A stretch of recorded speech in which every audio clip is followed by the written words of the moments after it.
I stepped into my house at an hour I wasn't expected. The kind of hour that strips away masks. The kitchen light glared. Shadows moved. And then I saw it, my son's hair twisted in the grip of a man in plain clothes. "Your father stole from us," he hissed, dragging my boy closer to the knife edge of fear.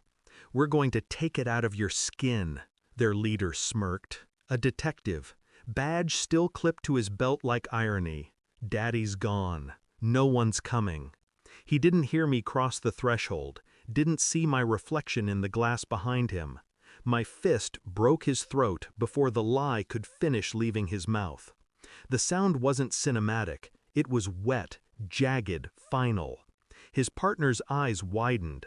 Recognition cut deeper than the blood spilling onto my tiles.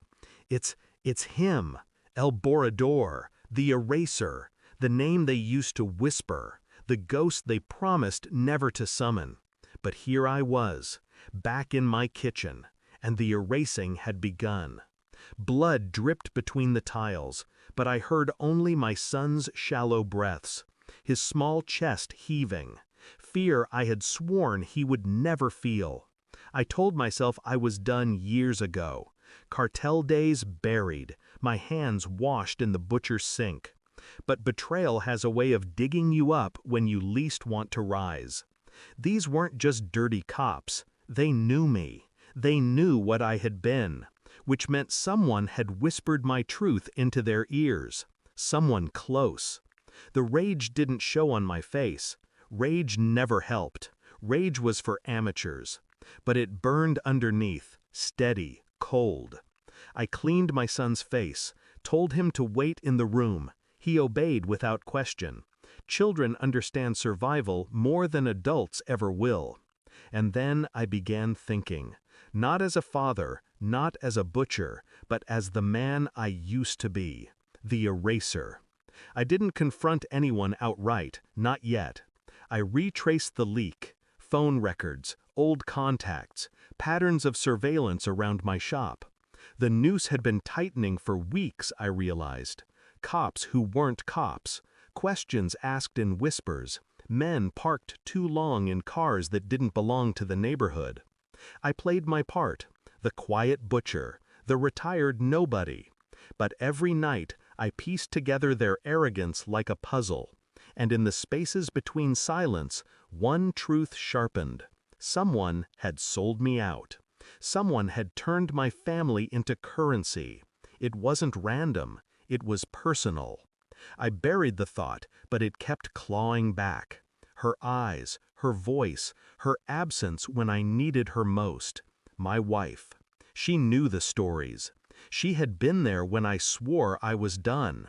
And yet the phone bill showed late-night calls, a detective's number hidden in plain sight. The betrayal didn't shock me, not really. What hurt was the simplicity of it, the greed, the stupidity of believing I had really become just a butcher.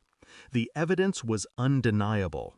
I didn't rage. I didn't confront her immediately. I waited, placed the records on the kitchen table where blood had dried days before.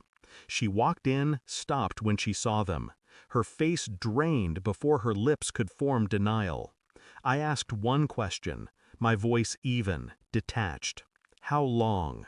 She collapsed into excuses, tears, pleas, as if water could erase betrayal.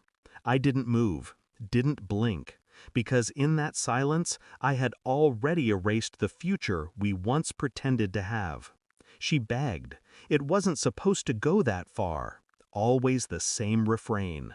I slid the phone records across the table, my fingerprints absent, my patience intact. "I know what you told them," I said. "I know who you called. I know you traded me for money you'll never touch." Her sobs grew louder. She reached for me. I stepped back. "You thought I was gone," I whispered. "You thought El Borrador was dead, but you called him back yourself." The words cut sharper than blades. Her collapse wasn't physical, it was psychological. She realized the truth too late. She hadn't betrayed a butcher. She had betrayed the man the world once feared. I didn't scream, I didn't strike, I simply turned and left her with the silence. Because silence is the heaviest weapon. It lingers long after blood dries. My son slept, curled against the stuffed animal he hadn't outgrown. I watched him breathe, steady, untouched now. I felt no pity for her, no grief for what was gone, only clarity. The eraser was back. Not because I wanted him, but because she had summoned him. And once he returns, he doesn't leave. I was never the butcher. I was the silence that ends all noise. And she was the one who taught me never to forget it. Thanks for watching. Don't forget to like, share, and comment. Subscribe now to Cheating Stories Insight World for more amazing stories.